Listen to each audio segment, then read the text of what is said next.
Hallelujah. Praise the Lord. Hallelujah. Hallelujah. Praise the Lord. Hallelujah. Hallelujah. Hallelujah. Praise the Lord. Yagbadua. Ayaya gboga lọ́wọ́lọ́wọ́ báyìí àyàn lógo fún oore ọ̀fẹ́ o. Jésù àyàn lógo fún ọwọ́ agbára ńlá. Ẹnìmọ̀ Ísírẹ́lì ìwọ la gbéga ní àṣálẹ́ yìí. Agbéga fún oore ọ̀fẹ́ ìwọ Ọlọ́run. Bàbá àyàn lógo fún ohun tó ń ṣe lọ́wọ́lọ́wọ́ báyìí nínú ayé wa. Àyàn fún iṣẹ́ rẹ. Agbéga torí pé o wà pẹ̀lú wa. Adẹ́kùn odó tì wá, adẹ́kùn òdúdú tì wá. Àyàn lógo ẹnìmọ̀ Ísírẹ́lì gba ọpẹ́. Ìwọ tó pọ̀ ní pàtàgbára tí ń ṣe Jésù. Olúwa gbọ́ ọpẹ́. Ìwọ tó ní gbogbo agbára lọ́wọ́, ìwọ la fi gbogbo ìyìn fún. Ìwọ la gbéga, ìwọ la yìn lógo fún ohun tó onílétò fún ayé ẹnìkankan. Ní àṣálẹ́ yìí, a gbọ́ fún ètò rẹ. A gbọ́ fọwọ́ agbára yìí tó fi kàn wá. Ẹnìmọ̀ Ísírẹ́lì lórúkọ Jésù, Olúwa gbọ́ ọpẹ́ wa. Ìwọ Jésù, ìwọ ló níṣẹ́ gbaṣẹ́ rẹ ṣe. Ìwọ Jésù, ìwọ ló níṣẹ́ ṣiṣẹ́ rẹ ní àṣálẹ́ yìí. Fọwọ́ agbára rẹ hàn. Jẹ́ kí ọwọ́ ìṣẹ́gun rẹ kó di mímọ̀ nínú ayé ẹnìkankan. Let your power, let your spirit manifest tonight. Have your way, O God. Ṣé nǹkan tí ìwọ nìkan lè ṣe. A sọ pé gbogbo ògo àti ọlá abẹ yóò sì jẹ́ ti ìwọ Jésù Kristi. Láì lórúkọ Jésù Kristi. A gbàdúrà àmín. Ọba Ọlọ́run fẹ́ kó dúpẹ́ lọ́wọ́ Ọlọ́run fún ìrìn àjò ayé rẹ lọ́wọ́lọ́wọ́ báyìí o. I want to lift our voice and just begin to bless the one that owns the heaven and earth. Gbẹ́kẹ̀ ògbó ohùn rẹ sókè kó yin Ọlọ́run yìí. I want us to begin to thank the Lord for the grace of God for our life. Gbẹ́kẹ̀ yin Ọlọ́run fún ìrìn àjò ayé rẹ gbogbo.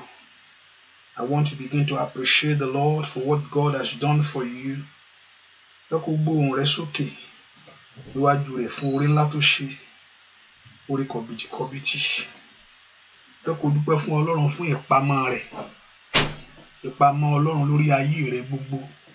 Thank Him for the grace of God's love over your life.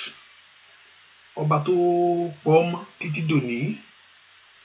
Tó bá tábà wo ìrìn àjò ayé wa from láti bẹ̀rẹ̀ ọdún yìí títí àkókò yìí, ọba tí ò já rá, ọba tí ò já sọnù. Gbẹ́kẹ̀ gbó ohùn rẹ sókè sí Ọlọ́run ni. I want you to lift your voice and just begin to bless the Lord. Màmá, mo fẹ́ kó gbó ohùn ẹ sókè sí ẹni tó ní ọ lọ́wọ́lọ́wọ́ báyìí. I want to begin to appreciate him. Mo fẹ́ kó fi ọpẹ́ fún ẹni Ẹlẹ́dàá. Torí ohun gbogbo ló ní gbogbo ọpẹ́. Gbogbo èyí yẹ kó jẹ́ tiẹ̀ pátápátá fún ìrìn àjò ayé rẹ lórí ọmọ. Ẹni bá mọ núrò yẹ kó mọ pẹ́ dù. Mo fẹ́ ká ronú jinlẹ̀ ká wórí tí Ọlọ́run ṣe nínú ayé wa. I want you to think deeply from your heart. Ká gbé ohùn wa sókè sí Ọlọ́run yìí. Ibi ààbò agbára wa, ìsádi wa, ìrànlọ́wọ́ wa, olùgbàlà ńlá, ọba tó gbà wá lọ́wọ́ ewu gbogbo. Ọba tí ò jẹ́ kí ó wu òru tàbí ó wu ọ̀sán kó wu ayé rẹ. Ó ń bọ̀ rìnrìn àjò yìí. Ọba tó bá wa ń gbẹ́rù ayé wa, ọba tí òjò wọ̀ wá lọ́rùn. Ọba tí òjò dànù. Lift your voice and just begin to thank the Lord. Gbé ohùn rẹ sókè sí Ọlọ́run yìí. Gbẹ́ kó dúpẹ́ lọ́wọ́ Ọlọ́run ọba tó pọ̀ nípa ti agbára. Gbẹ́ kó dúpẹ́ fún ìrìn àjò ayé rẹ. Thank the Lord for the journey of your life. Ó tó bẹ́ẹ̀ ojú bẹ́ẹ̀ lọ fún ohun tó ṣe nínú ayé rẹ. He deserves to worship. He deserves our praise. Gbẹ́ ká fi ìyìn fún Ọlọ́run yìí. Gbẹ́ kó gbé Ọlọ́run ga láti inú ọkàn rẹ. Bíbélì pé gbogbo tó wà láàyè kó yin Ọlọ́run. Let everything that have breath praise Him. Gbogbo tó wà láàyè kó gbé Ọlọ́run yìí ga. Gbẹ́ kó dúpẹ́ fún ìrìn àjò ayé rẹ gbogbo. Thank Him for your life. Gbẹ́ kó dúpẹ́ fún ìrìn àjò ayé rẹ lórí ọmọ. thank him. Ó fi ọpẹ́, he wants us to give thanks to him. Even though he told us in his word, ó sọ ní ọ̀rọ̀ rẹ̀ fún wa pé tá a bá ń bọ̀ ká wá pẹ̀lú ọpẹ́ síwájú rẹ̀ ni. He wants us to come with the heart of thanksgiving. Kò fẹ́ ká wá pẹ̀lú àròyé tàbí ohun tí ò ṣe. Ó fẹ́ ká wo rírì ohun tó ṣe. So kó lè tún ṣe míì fún wa. So lift your voice and thank him. Ó ní ká wá pẹ̀lú orin síwájú òun Ọlọ́run. Mo fẹ́ kó dúpẹ́ lọ́wọ́ ẹlẹ́dàá rẹ̀ sẹ́. Jésù ṣé o. Jésù ṣé o. Jésù mà ṣé o.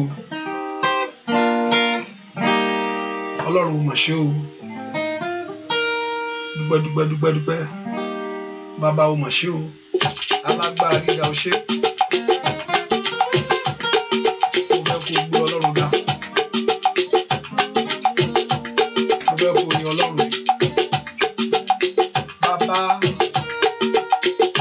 ẹni bá mo rí Jésù kò bá mi gbé ga.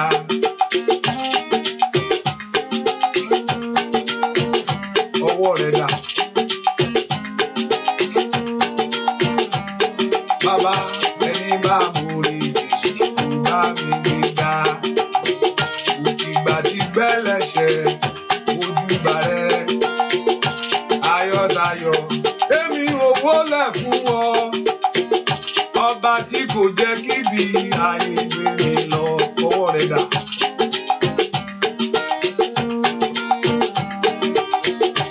Ẹni bá mo rí Jésù kò bá mi gbé ga.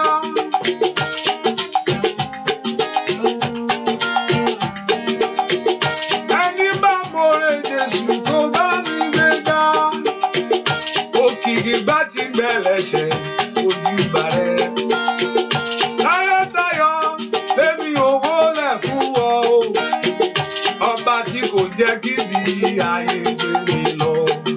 Mo fẹ́ kó gbóhùn ẹ sókè. Alágbára tó pọ̀ mọ́. Ẹni tó dọ̀ sí tọmọtọmọ wò. Kábíyèsí ó mọ̀ ṣe. Abániṣe òbí ọ̀run ńlá. Asọ̀rọ̀ máa yẹ bàbá mi àgbà. Lórí ọmọ máa mọ́ pẹ́ wá. Lórí ayé àwọn èèyàn. Àwọn ọpẹ́ wọ Olódùmarè bàbá. Ọpẹ́ wa rè níwájú rẹ̀ bàbá mi.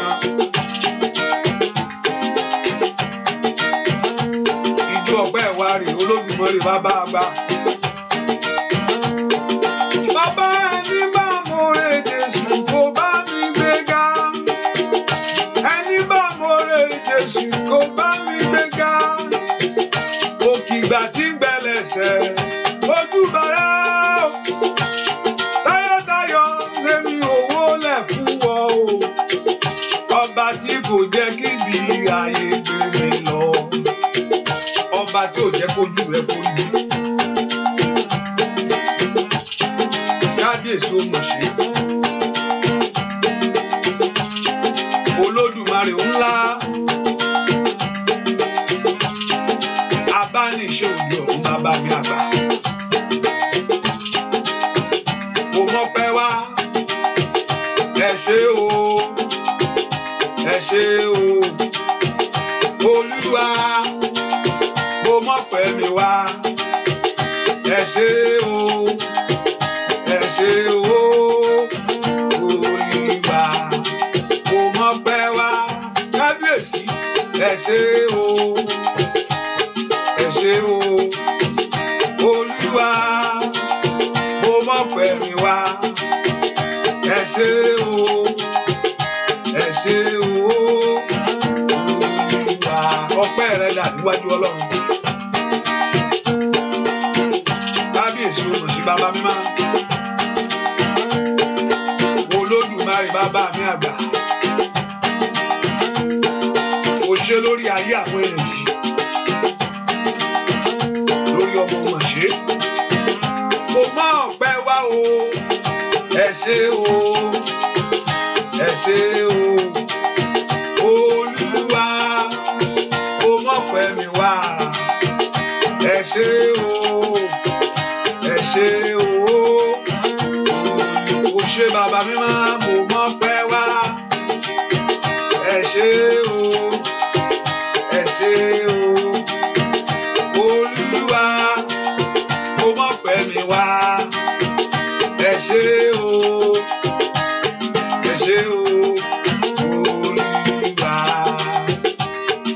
Mo dúpẹ́ Ọlọ́run mi, mo dúpẹ́ oore rẹ, mo dúpẹ́ Ọlọ́run mi, mo dúpẹ́ oore rẹ bàbá bàbá, ẹ ti ṣe fún mi o. Onífẹ́ jùlọ ẹ máa ṣe, bàbá ẹ ti ṣe fún mi o. Onífẹ́ jùlọ ẹ máa ṣe, lórí ilé bàbá ẹ ti ṣe fún mi o.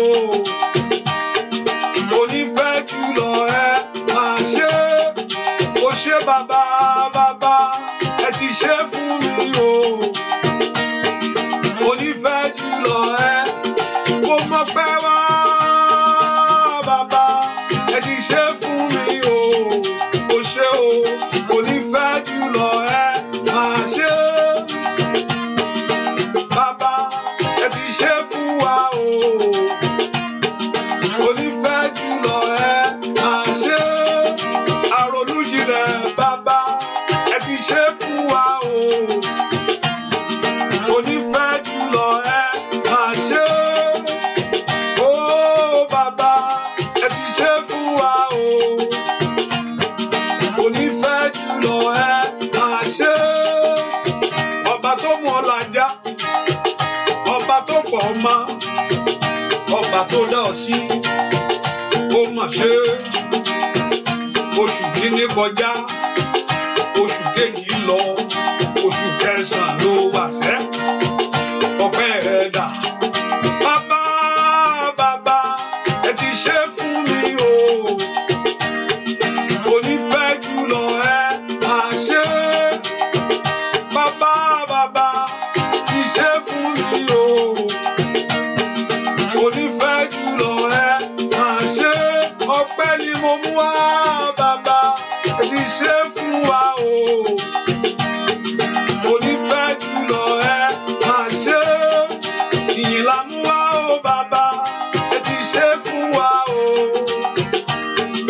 Onífẹ́ jùlọ ẹ máa ṣe, dúpẹ́ bàbá ẹ ti ṣe fún wa o. Onífẹ́ jùlọ ẹ máa ṣe, bàbá ẹ ti ṣe fún wa o.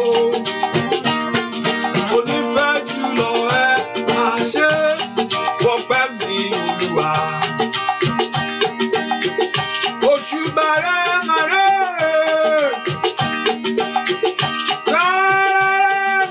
rẹ̀ o.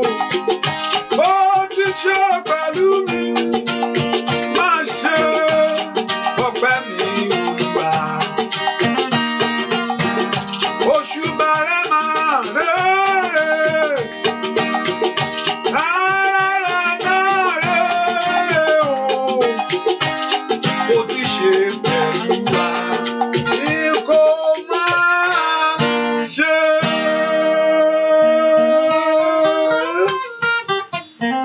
Dúpẹ́ lọ́wọ́ Ọlọ́run yìí, kábíyèsí o ṣé o, Jésù o ṣé o. Ìwọ ló yẹ, ìwọ ló yẹ, ìwọ ló yẹ láti gba ògo. Ìwọ ló yẹ bá mi, ìwọ ló yẹ o. Ìwọ ló yẹ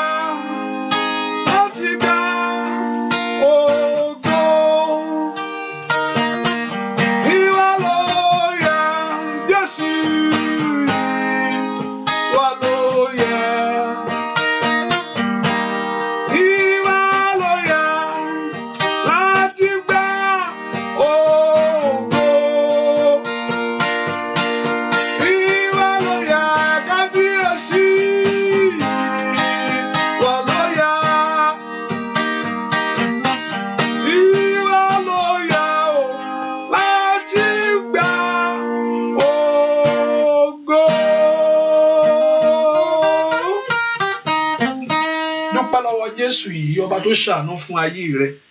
I want you to thank him, the Lord that had mercy upon your life. Tí èèyàn bá ronú dáadáa, I want you to think deeply and give thanks to the one that saved your soul, that redeemed your life. Ọba tí òjò ṣìnà láyé, ọba tí òjò mú ọ mọ̀nà. Ó ní kò sẹ́ni tó mọ Jésù bí kò ṣe pé Ọlọ́run mọ̀ mọ́. Ọ̀pọ̀lọpọ̀ ló ṣìnà o.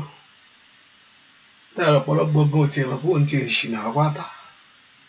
Ọba tí òjò ṣìnà, ọba tó fi ọ̀rọ̀ ìgbàlà yé ọ, ọba tó ṣí ojú rẹ sí ohun tẹ̀mí.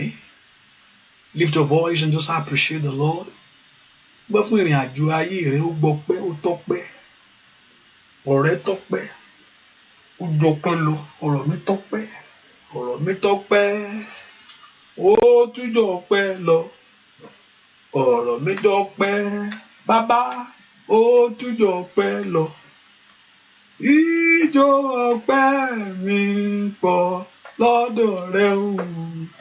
Ọ̀rọ̀ mi tọ́pẹ́, ó tún jọpẹ́ lọ. Ọ̀rọ̀ mi tọ́pẹ́.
Sọ fún Ọlọ́run gbogbo ẹ̀ṣẹ̀ mi gbogbo, Olúwa dáríjì. Olúwa mú ara mi ní àṣálẹ́ yìí. Ask him to forgive every sin. Bẹ́ẹ̀ kó sọ fún Ọlọ́run, Olúwa ti mú ara mi. Ọlọ́run fẹ́ kí ẹlẹ́ṣẹ̀ ká mara wa níwájú Ọlọ́run. Bíbélì pé tí ẹlẹ́ṣẹ̀ bá mara rẹ̀ níwájú Ọlọ́run, olódodo ni Ọlọ́run láti dárí gbogbo àṣídéjì. Ìgbé kó dáríjì nìkan, ṣùgbọ́n láti wẹ̀ má kù nú ẹ̀ṣẹ̀ rẹ̀ gbogbo. Ẹ ká porúkọ Jésù, call the name of Jesus Christ. Olúwa mú ara mi lónìí. I acknowledge myself before you. Ẹ̀mí mọ́ mú ara mi ní àṣálẹ́ yìí. I acknowledge my sin before you. Mo mú ẹ̀ṣẹ̀ mi. Ohun tó mú Dáfídì yàtọ̀ sí Sọ́ọ̀lù ni pé Dáfídì ìgbà tó ń sọ nípa ẹ̀ṣẹ̀ rẹ̀ fún, kàkó ní pé jọ tó Ọlọ́run bò mí láṣìírí náà má jà káwọn èèyàn mọ̀ pé nǹkan tó sọ fún mi nìyẹn náà don't let them know kọ ṣojú fẹ́rẹ́fẹ́rẹ́ pápápá kájọ jáde kí gbogbo ojú ẹ̀ kó gún régé ṣùgbọ́n Dáfídì ó ní ìgbà tó sọ pé ìwọ lẹni náà bí lè kó faṣọ rẹ̀ yá and you can read that in Psalm 51 that he acknowledged his sin before the Lord inú ẹ̀ṣẹ̀ ló la bí mi ohun tí Ọlọ́run fẹ́ fún ẹlẹ́ṣẹ̀ ni pé kókó mọ ẹni tó ń jẹ́ bẹ́ẹ̀ ló fi bèrè lọ́wọ́ Jákọ́bù ta ni ọ́ kò yẹ pé kò mọ̀ ó mọ Jákọ́bù who are you what is your name òun ló mọ orúkọ ẹ kò mọ̀ pé Jákọ́bù ló ń jẹ́ ṣùgbọ́n ta ni ọ́ ta ló jẹ́ ajínilẹ́ṣẹ̀ ni ọ́ ẹ ká pe orúkọ Jésù Ọlọ́run ẹlẹ́ṣẹ̀ ni mí o ṣùgbọ́n mo wá síbi tí Káfárì wà ibi tí ẹ̀jẹ̀ rẹ ti ṣàn nítorí ayé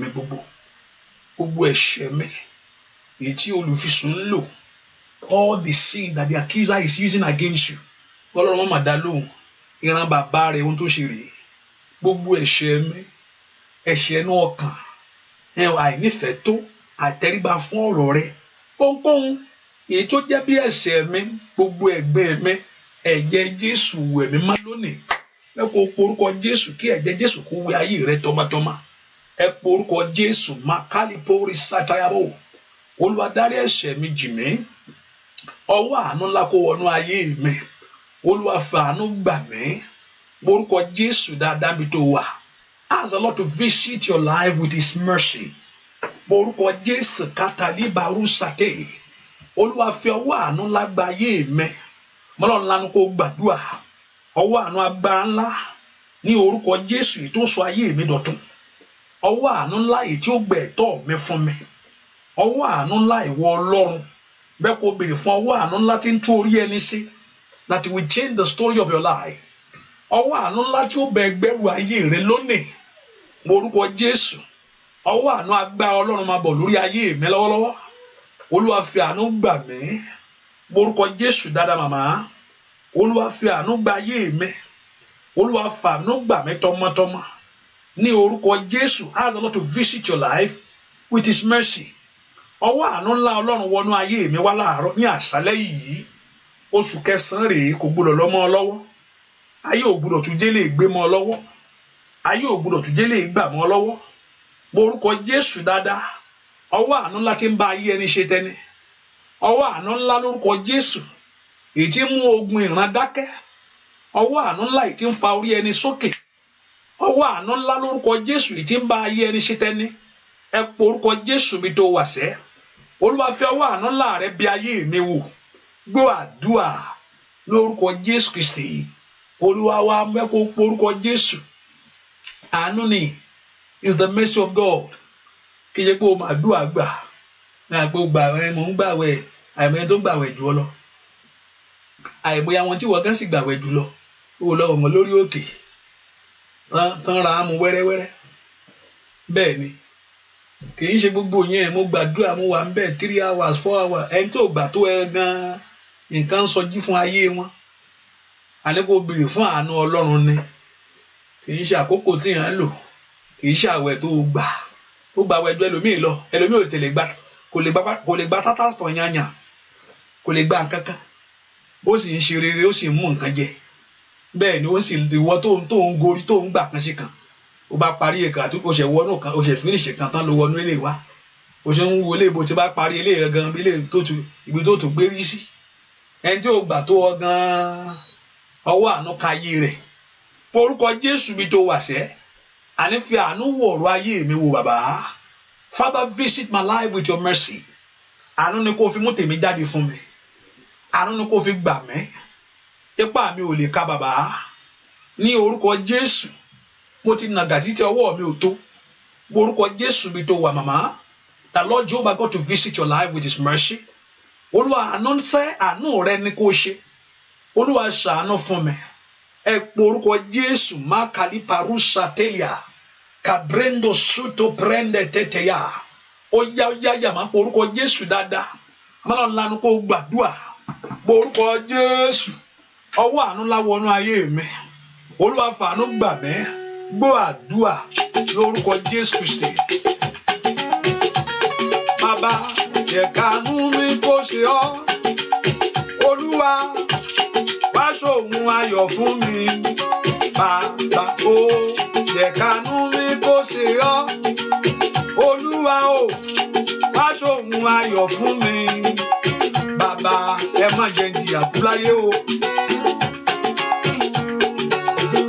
ẹ má jẹ́ ká yé àwọn èèyàn kó mọ̀ṣì aláàánú kó dìde fún ayé rẹ o aláàánú kó dìde lórí ọmọ rẹ ni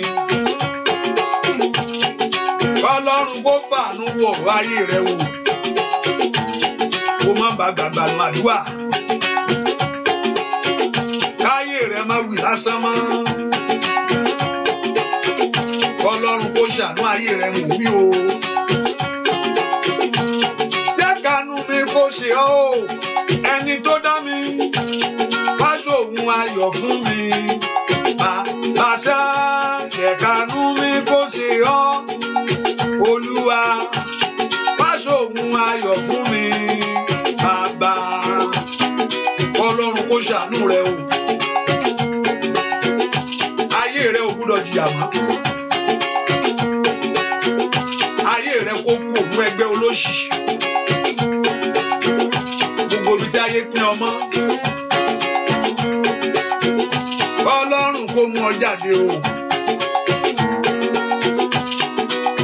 ibi tá kàn pín ayé rẹ mọ́ o ọ̀run kó gbé ọ jáde o kíákíá ojú kó tiẹ̀ lẹ́gàn nú ayé rẹ o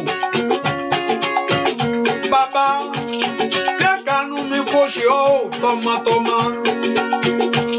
wá ṣohun ayọ̀ fún mi bàṣà jẹ́ kánú mi kó ṣe ọ́ Olúwa wá ṣohun ayọ̀ fún mi bàbá Jésù Jésù ṣàánú fún mi Jésù Jésù lọ̀rọ̀ mi rò ó yá o Jésù Jésù ṣàánú fún mi Jésù Jésù lọ̀rọ̀ mi rò ẹlẹ́dàá mi bàbá ṣàánú fáyé mi o bàbá Jésù Jésù lọ̀rọ̀ mi rò ó yá Jésù Jésù ṣàánú fún mi Jésù Jésù lọ̀rọ̀ mi rò mo ní Jésù Jésù ṣàánú fọ́mọ mi Jésù Jésù lọ ọba tó ṣàánú bá Tinúbẹ́wò Jésù Jésù ṣàánú fún mi ò bá béèrè Jésù Jésù lọ̀rọ̀ mi rò ẹ má jẹ́ ń jìyà kú alágbára o gbogbo aṣọ ẹ̀gàn kúrò gbogbo aṣọ òṣì kó parẹ́ nú ayé rẹ pátápátá o gbogbo aṣọ ìtìjú kó fàya pátápátá ọwọ́ ẹ̀gàn kó fi ayé rẹ sílẹ̀ ọwọ́ òṣì kó kù nú ayé rẹ o ọ̀run kó gbé ọ níjà kó bọ́ gbogbo aṣọ ìyà kúrò nínú ayé rẹ o. Bàbá Jésù Jésù ṣàánú fún ilé mi o oní Jésù Jésù ọ̀dọ̀ mi o. Bẹ́ẹ̀ kó porúkọ Jésù ẹnìkan ohun tí ayé fi yí mi lára ohun tí ayé lẹ̀ mọ́ tó fẹ́ para fún ọ ọ̀run bá mi fẹ̀jẹ̀ rẹ wẹ̀ lágbà fẹ̀jẹ̀ rẹ wẹ̀ lónìí bẹ́ẹ̀ kó porúkọ Jésù dáadáa ohun tí ayé fi yí mi lára ẹnìkan mò ń bọ̀ wí o ohun tá fi tán fi rẹ ọ lára ohun tó wà lára rẹ bẹ́ẹ̀ tọ́tọ́ yí mọ́ ọ lára tó fẹ́ para yẹn ẹ̀jẹ̀ Jésù ohun tí ayé fẹ́ pa mí ní ara ẹlòmíì kò ẹ̀gàn ayé ni kó mọ kò síbi tó lè di ẹ̀gàn ṣáà ní ọ̀rọ̀ rẹ̀ ṣáà orúkọ Jésù ohun tí ayé fẹ́ pa mí lára with everything that have rubbed on me ohun tí ayé fẹ́ ìwẹ̀ bathroom ò lè wẹ̀ omi ò lè wẹ̀ àfi agbára tí ń bẹnú ẹ̀jẹ̀ Jésù kó o lo kọ̀ọ̀kan ò bá àṣà kankan jù bẹ́ẹ̀ lọ kò wẹ̀ nǹkankan ohun tí ayé fi yí mi lára ẹ̀gàn tí ayé fi pe tèmi sẹ́ àmúbọ́ tí ayé fi pe ọ̀nà mi ní orúkọ Jésù ogun tó sojo mọ́ ayé mi lára ẹni ogun ọ̀run ẹ̀fẹ̀ jẹ́ Jésù wẹ̀ mí lónìí ọmọ náà lanu kó gbàdúrà with everything that have rubbed on you oṣù ọ̀tun rèé ẹ pe orúkọ Jésù ohun tí ayé fi yí ìrìn àjò ayé mi lára ọ̀run parẹ́ lónìí ọwọ́kọ́wọ́ tá a fi nù mí lára kàbúrà sátà yìí kàpá pe orúkọ Jésù ọwọ́ tí mú ẹ̀gà tí ìtìjú wá èyí tí ayé fi nù ayé mi lára ọ̀run parẹ́ lónìí pe orúkọ Jésù dára call the name of Jesus Christ gbogbo ohun tá a fi yí ọ lára ohun tí ayé fi yí ọ lára èyí tó mú ìtìjú bá ayé rẹ èyí tí mú ìfàsẹ́yìn àtẹ̀gàn wá ọ̀run parẹ́ o orúkọ Jésù ọ̀run parẹ́ o mọ́lọ́run lanu kó gbàdúrà ọ̀run parẹ́ o ní orúkọ Jésù ọ̀run parẹ́ o lanu kó gbàdúrà ọ̀run parẹ́ o ìkàparú sátẹ ohun tí ayé fi yí ọmọ mi lára èyí tí òjò rà láàánú ìkàtẹ́lìkàbà gbogbo tó ń lé olóore jìnnà ìkàbrando sùtẹ̀yàbọ̀ in your life today that the blood of Jesus Christ ó yẹ parẹ́ ẹpẹ̀gàn rẹ ní orúkọ Jésù ẹ mú ọwọ́ àṣetì kúrò ẹpẹ̀gàn rẹ lánàá kó gbàdúrà orúkọ Jésù dáadáa ẹ mú ọwọ́ àṣetì kúrò ask the Lord to take that hand that's in your life ohun tó fi yí ọ lára gbọ́ àdúrà ní orúkọ Jésù Kristi Olúwa wa.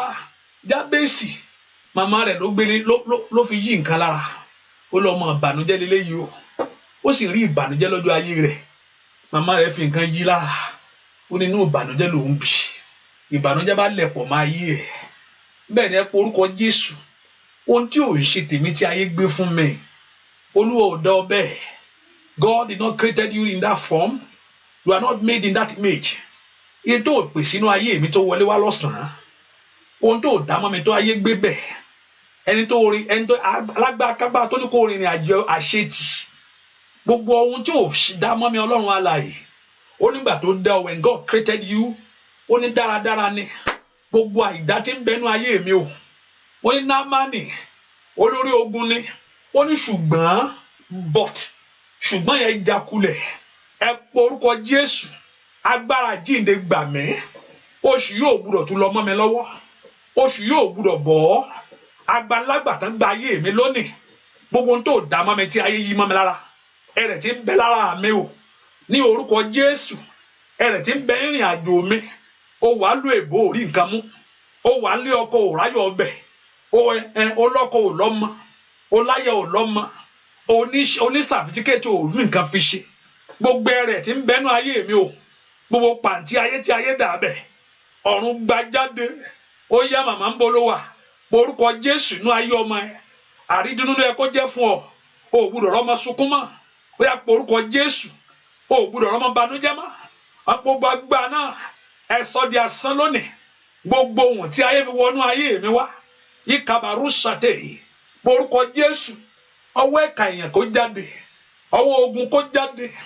ní orúkọ Jésù oṣù ọ̀tun rèé ẹgbẹ̀tọ́ mi fún mi ohun tí ayé fi yí mi lára ohun tí ayé dà sí ọ lára ní orúkọ Jésù ẹ̀jẹ̀ Jésù wẹ̀ mí láwẹ̀mọ́ wọ́n tó wẹ̀ mọ́ Námánì ẹ̀tẹ́ ayé rẹ̀ tó wù ẹ́ nù ní orúkọ Jésù gbogbo ohun tí ń jẹ́ bí ẹ̀tẹ́ gbogbo ohun tó jẹ́ bí ẹ̀gàn ìmàláì ní orúkọ Jésù ohun tí ayé ń tọ́ka sí ohun tí ayé ń fọwọ́ kàn èyí kàpẹ́rù ṣàìdá àtúnṣe ni kò ṣe o ó yá pé orúkọ Jésù ṣàtúnṣe ayé mi ní orúkọ Jésù oṣù yóò gbúdọ̀ bọ́ mọ́ ọ lọ́wọ́ kò gbúdọ̀ tún sọnù ọjọ́ ń lọ bàbá oṣù yóò gbúdọ̀ tún sọnù mọ́ mi lọ́wọ́ o èní ni ìbẹ̀rẹ̀ rẹ̀ ó dá kí ẹ̀tọ́ rẹ̀ kó bọ́ sí fún ọ àìlè káórí páórí sáì lè parú ṣe tẹ́lẹ̀ àgàbà ẹgbẹ̀tọ́ mi fún mi ní orúkọ Jésù ẹ wá rè mí jáde fún ayé mi sẹ́ ní orúkọ Jésù ẹ̀tọ́ mi jáde fún mi gbọ́ àdúà ní orúkọ Jésù Kristi Olúwa wa orúkọ Jésù call the name of Jesus Christ gbogbo ipá tí ń fi oore dùn ayé mi o gbogbo ipá èyí tí ń fi oore dùn ayé mi gbogbo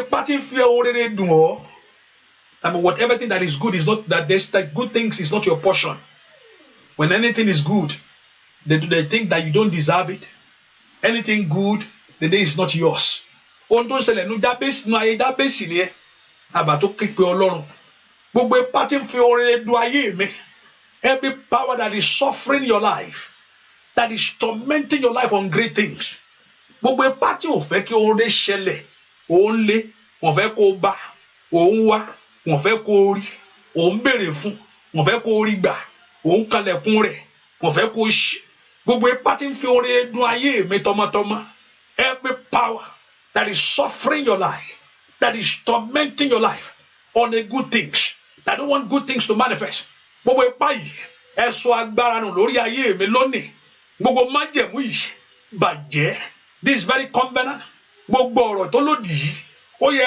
parẹ́ ẹ wọlẹ̀ ọmọlọ́run lanu kó gbàdúrà orúkọ Jésù gbogbo ipá tí ń fore dùn ayé mi o ìkàbàrú sàtẹ̀ gbogbo ohun tó lé oríire jìnnà sí mi o ní orúkọ Jésù gbogbo ohun tí ò fẹ́ kí ọ̀run rẹ ṣí sílẹ̀ fún ọ gbogbo ohun tí ò fẹ́ kọ́wọ́ rẹ bà alágbá tí ń dènà ìrìn àjò mi o gbogbo ohunkóhun gbogbo ohun tí ń bẹnu ìran èyí tí ń gba ayé ẹni sẹ́yìn gbogbo ohun tí ń bẹnu ìrìn àjò èyí tí ò fẹ́ kó oore fọhùn jáde ọmọlọ́run lanu kó gbàdúrà ẹ gbà mí lónìí kàlíà kó sàtẹ̀ ask the Lord to deliver you gbogbo ipá yìí ó yá dasán gbogbo ìmọ̀ yìí ní orúkọ Jésù ó yá dasán ní orúkọ Jésù dasán gbogbo ẹni tí ń fa oore sẹ́yìn everything that is drawing great things back in your life gbogbo tó ń mú oore ìjákulẹ̀ wá gbogbo tí ò fẹ́ kó rálàánú gbogbo tí ò fẹ́ kó kàn ọ́ gbogbo ìgbà tí ò fẹ́ kó rọrùn àwọn tó dé lẹ́yìn ẹ̀rí gbà àwọn tó ṣáájú wọ́n ti sọ yẹn gbogbo aṣọ ayé ẹni dèrò ẹ̀yìn ní orúkọ Jésù gbogbo ipa aṣọ ayé ẹni dèrò ẹ̀yìn gbogbo tí ò fẹ́ kó oore jọ gbogbo agbá tí ń ba àmà rere jẹ́ gbogbo agbá tí ń sọ ìtẹ́rẹ́ oore dànù mọ́ mi lọ́wọ́ lónìí ní orúkọ Jésù Olúwa ṣẹ́gun ẹ̀ Olúwa ṣẹ́gun ẹ̀ Olúwa ṣẹ́gun ẹ̀ gbọ́ àdúrà lórúkọ Jésù Kristi Olúwa wa ẹ pọ orúkọ Jésù ní gbogbo ọ̀nà in every areas of life gbogbo ogun tí ayé gbé tì mí every battle that the enemy have rise against me gbogbo ogun tí ayé gbé tì ìrìn àjò mi o ẹni tó wù ọ́ kó ṣe rere mbẹ̀ wọ́n ti pẹ́ nìkan kọ́lé níbẹ̀lẹ̀ ẹni tó kọ́lé wa ìlú òyìnbó ló wà ìwọ náà gbé báàgì wọ́n ti ká very soon ìwọ náà kọ́lé very soon náà máa kọ́lé láìpẹ́ ìtòlú àbá kí ló fà tó kí ló garanti ìbẹ́ nìkan tọ́jọ́ wà ń lo ìbò náà ló ń kọ́lé eléyìí náà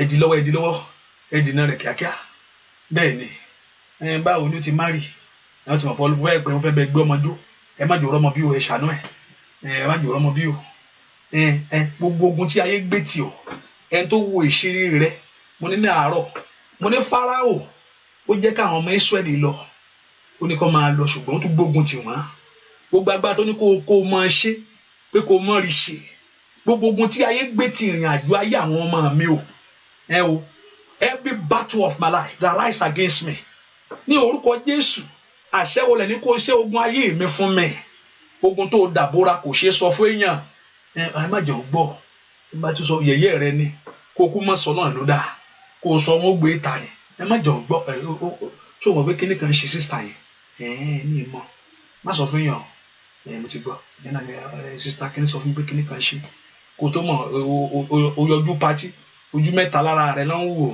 àkílẹ̀ ń wò wọ́n ń wo ogun ayé rẹ ni ẹ pọ orúkọ Jésù olùwàjò wọlé káì pọ́ọ̀rì ṣáìdà ogun tí ayé gbé tí ayé àwọn ọmọ mi ní orúkọ Jésù ogun tó dìde ogun ẹ̀yìn ni o ogun nulẹ̀ ni ogun ẹ̀jẹ̀ ni èyí tó dó tì mí ẹ pọ orúkọ Jésù ó ní orúkọ Jésù a ó ṣẹ́gun wọn ogun ìwọlẹ̀ ogun tí ò fẹ́ kó rí rọrùn fún mi ogun tí ò fẹ́ fààyè gbà mí Ọlọ́run lanu kó gbàdúrà ogun tí ò fẹ́ fààyè oríire gbà ọ́ andalia kó sàtẹ́ màkàlíà gàbàgàyà ogun tó ní kó fò kó nìṣó ní orúkọ Jésù ogun tó mú ọjọ́ oríire jìnnà sí ọ ó yá ẹni tó pọ̀ ní pàtàgbà ẹ gba ogun ìwọlẹ̀ ẹ bá ń ṣe lónìí Olúwa mo sátọ̀ wá bá ń ṣẹ́gun táyé gbé tì mí alikàlíà bò kàtàyà ask the Lord to give you victory over the battle of enemy that rise against you ní kàpẹ́rù sàdà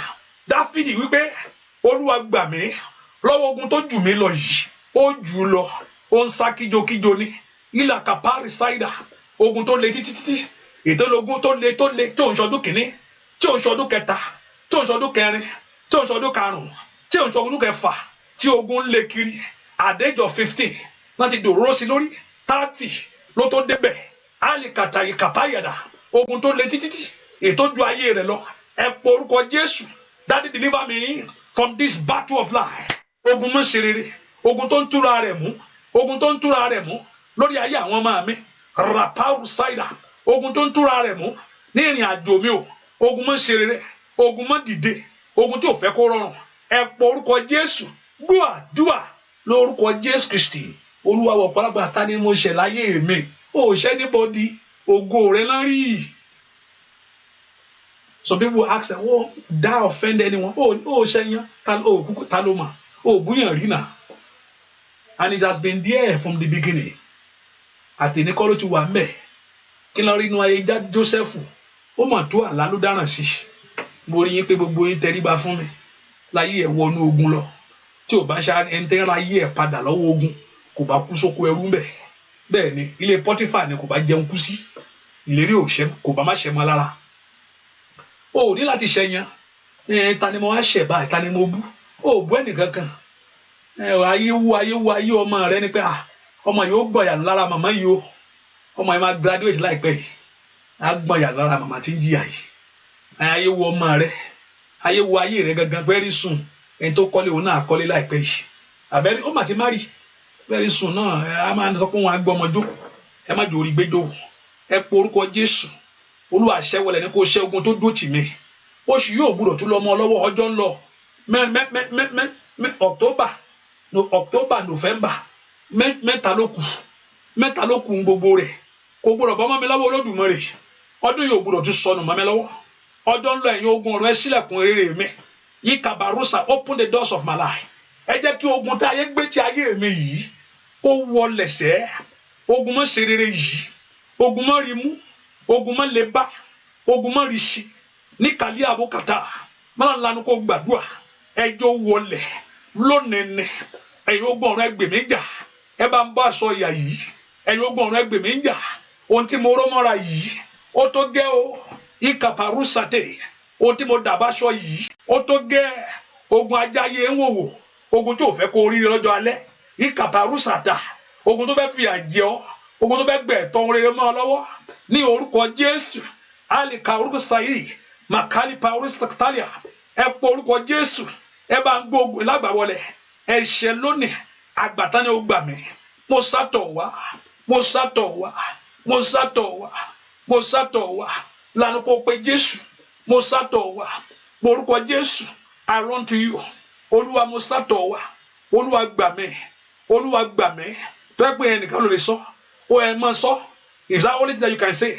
Olúwa gbà mí, mo sátọ̀ wá, Olúwa gbà mí, eléyìí lálejò, Olúwa gbà mí, eléyìí jù mí lọ, Olúwa gbà mí, lánàá kó gbàdúrà, ask God to deliver you.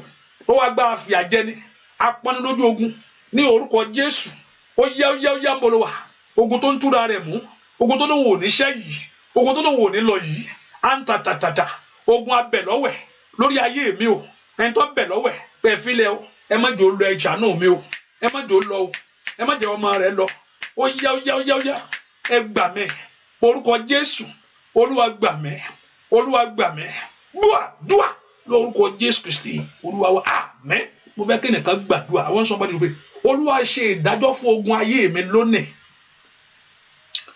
Mo ní Ọlọ́run téèyàn bá ń ṣèyàn if somebody is one tormenting your life Ọlọ́run náà ń wo ẹni ẹgbẹ́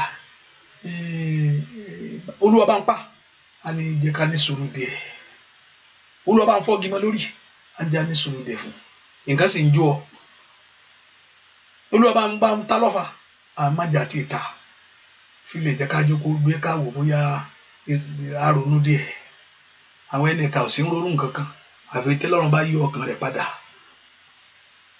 Bẹ́ẹ̀ ni mo fẹ́ kó béèrè fún ìdájọ́ fún ogun ayé ẹ lónìí. Ọwọ́ kò ní ìkóso fọlọ́run kó kú Ọlọ́run mọ̀ ìjà kí wọ́n ṣàti bọ́ọ̀lì mímọ́ kémi ó ṣàti bọ́ọ̀lì mo mọ̀ Ọlọ́run ló mọ̀ ìdájọ́ tí ó ṣe fún ogun ayé Ọlọ́run ló mọ̀ ìdájọ́ tí ó ṣe fún Sọ́ọ̀lù Dáfídì ó ní ẹni àmì oró Ọlọ́run ni òun kò ṣeé pa àwọn kan tí ò ṣeé bá wínú ayé ẹ ti ń jà ọ́ ẹni àmì oró ni kò ṣeé pa Ọlọ́run ti fi lé ẹ lọ́wọ́ fọ́gi mọ́ lórí ń bì yìí olótí o ẹni Ọlọ́run ti yàn sọ́tọ̀ kò ṣeé pa ó sì lé kiri kò jẹyìn ṣùgbọ́n Ọlọ́run ṣe ìdájọ́ ogun fogun ayé ẹ̀. Sọ́ọ̀lù náà ló fọwọ́ ara rẹ̀ para rẹ̀. Ẹ porúkọ Jésù. God, judge my battle today.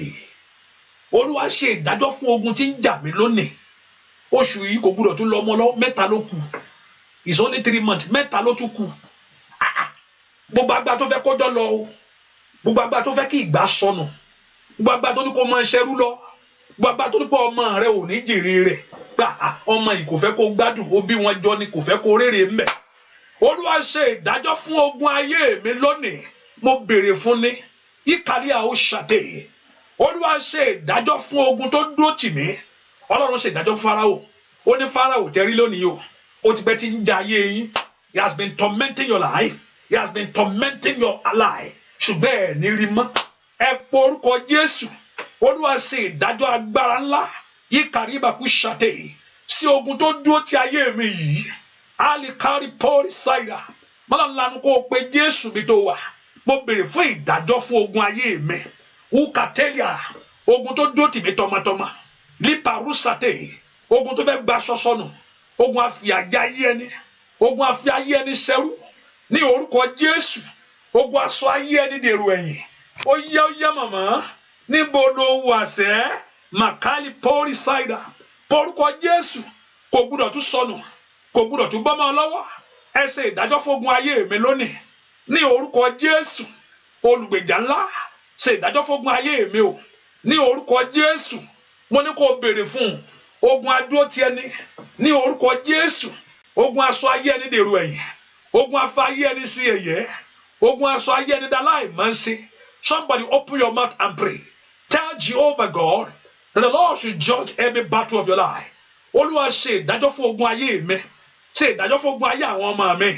Ogun tí ò fẹ́ kí ọkàn mi balẹ̀. Orúkọ Jésù. Ogun agbáṣọ sọnù. Ní orúkọ Jésù. Ogun ajá ayé ẹni sí wòwò. Ogun adójú ayé ẹni. Oṣù yóò gbúdọ̀ tún sọnù. Ó yẹ ṣe ìdájọ́ ńlá. Ṣe ìdájọ́ ńlá. Ṣe ìdájọ́ ńlá. Ìkàtàlíbò kàpá. Ṣe ìdájọ́ ńlá bàbá. Sí ogun tó dó tì mí yìí. Gbọ́ àdúà lórúkọ Jésù Kristi. Olúwa, one thing that I know. Ìwọ máa ń tó ń ṣe ọkọ. Èmi lè má mọ̀. Ẹni tí nǹkan ṣe mọ̀ nǹkan ṣe o. Àfi tó bá ń tanra ẹ. It's another level again where you don't know what is happening in your life. Ogun mi tún ní that's another prayer again. Ṣé ẹni tí nǹkan ṣe mọ̀ nǹkan ṣe o. Ẹni tí tó wò lẹ́ẹ̀kíní pé wọ́n ní kó padà wá. Irú style wò lélẹ̀. Sister ẹ padà wá. Irú style wò tún lélẹ̀ ìnà.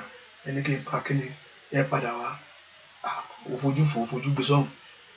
Ẹlẹ́ẹ̀kejì náà ẹ tún dé ká ẹ padà wá. Èwo lọ́gùn padà wá yìí. Ẹni tí mọ̀ pé wọ́n náà ń padà wá gbogbo gbà mọ̀ pé nǹkan ń ṣẹlẹ̀. Àbí tó bá ń tara rẹ̀ ó ti ń di mọ́líkì lòun. Àbí wá lọ́la ó débẹ̀ tán pé mo sọ́rí wọ́n ti fáwọn èèyàn tán. Ìgbà ọ̀lẹ́sẹ̀ ìgbà ní kí n wá. Wọ́n ti pé tán. Ó ṣẹlẹ̀ ń kejì. Ẹ̀ńtẹ́ńtẹ́ tó lójú àlá tó mọ̀ pé òun bá lálàá nǹkan ń ṣẹlẹ̀ ó mọ̀. Bá ti lálàá báyìí ó ti mọ̀ pé gbẹ̀ngbẹ̀gbẹ̀ dénú. Pé ó ti mọ̀ pé ọ̀nà dínú. Ẹlòmíì kò tiẹ̀ ní ìkọ́sọ́ fún kò ní di prọfẹ̀tì kankan. Bá ti àlá wá ti gbé àlá hàn. Ó ti mọ̀ pé nǹkan ń ṣẹlẹ̀. Èmi náà mọ̀ orú ẹ̀rí. Bí mo lọ bìrẹ́ lọ́bì kan gbà kan mo ti rí mo ní ọ̀nà tí mo rí ìmọ̀ pé nǹkan ti di. Bẹ́ẹ̀ ni mo mọ̀. Mo ti rí ẹni yẹn mo ti mọ̀ pé ẹni tí mo rí lójú àlá tí mi sọ̀rọ̀ àjọ ayé mi fún yìí. Tí mo mọ̀ pé mo ń lọ bìkan lọ́la. Mo ti mọ̀ pé nǹkan ti ṣẹlẹ̀. Bẹ́ẹ̀ náà mo débẹ̀ náà nǹkan ṣẹlẹ̀ náà ni. Ogun tó ti di pátá. Ẹ po orúkọ Jésù. Ó yá ogun ayé mi wọlẹ̀. Àṣàlọ́ Olúwa ṣe ìdájọ́ ńlá lónìí. Ìkàràbàkú ṣàtà. Brodo tó pẹ̀rú ṣètè. Where they have gathered against your life. Ẹ bá ń ṣe ìdájọ́ ń bẹ̀. Àrá ọ̀run sàn. Ìkàtẹ́lẹ̀ bá kàṣà. Ogun tó ń gba aṣọ sọnù. Ogun tó ń dí mi lọ́wọ́. Ogun tí ò fẹ́ kó rọrùn. O ti débẹ̀ láti jọ yìí. Kí ló ń ṣẹlẹ̀? Wọ́n ti test ara ẹ̀. Wọ́n ló wà òkè náà. Owó àtọkọ ẹ wà òkè. Ṣùgbọ́n ohun tó yẹ kó wà òkè kò wà òkè. Ẹ porúkọ Jésù. Ogun àfàkókò ẹni ṣòfò. Ogun agbájọ́mọ́ná lẹ́ni. Kò gbọ́dọ̀ tún gbé èṣù yìí mọ́ ọ lọ́wọ́. Ó yá jàjàkadì kó gbá tiẹ̀. Ó ní ìjọba Ọlọ́run fagbára wọ̀. Alágbára ní ń gbà. Ó ní kó gbàṣẹ́. Ẹ porúkọ Jésù. Olúwa ṣe ìdájọ́ fún ogun tó dúró tì mí o, ogun tí ò fẹ́ kí n rọ́mọ bí láyé. Olúwa ṣe ìdájọ́ ńlá fún lónìí, ogun tí ò fẹ́ kí n ríwèé ìgbélu gbà. You are in there in that country, ogun tí ò fẹ́ kó gbàwé ìgbélu yẹn, ogun tí ò fẹ́ kí ìwé ìgbélu yẹn bọ̀ sí wọn fún gbogbo èèyàn. Àwọn tó dé lẹ́yìn yẹn wọ́n ń gbélé wọn lọ́wọ́, títí ẹ ló kù ló di nǹkan. Ẹ pe orúkọ Jésù. Ọlọ́run gbọ́ ogun yìí tó dó tì mí o, Olúwa ṣe ìdájọ́ fún. Ogun tó fẹ́ kọ́ mọ́ mi rọ́kọ, alikalia gbé jùlẹ̀ níjẹ́ bẹ́ẹ̀. Antadibakusha ogun gbé jùlẹ̀. Rusete kataliala ogun tó fẹ́ kó parí ẹ̀ ní perusete. Olúwa ṣe ìdájọ́ fún ogun ayé mi. Níbo ló wà màmá? Gbàdúrà pé orúkọ Jésù dáadáa. Oya oya oya oya oya ní orúkọ Jésù. Olúwa ṣe ìdájọ́ fún ogun tó dó tì mí. Ní orúkọ Jésù. Olúwa ṣe ìdájọ́ ńlá fún ogun tó dó tì ayé àwọn ọmọ mi. Ogun aṣọ ìyàjọ ayé ẹni di yẹ̀yẹ́. Ogun afàkókò ṣòfò. That battle that's your life, that want to waste your time. Dua ní orúkọ Jésù Kristi.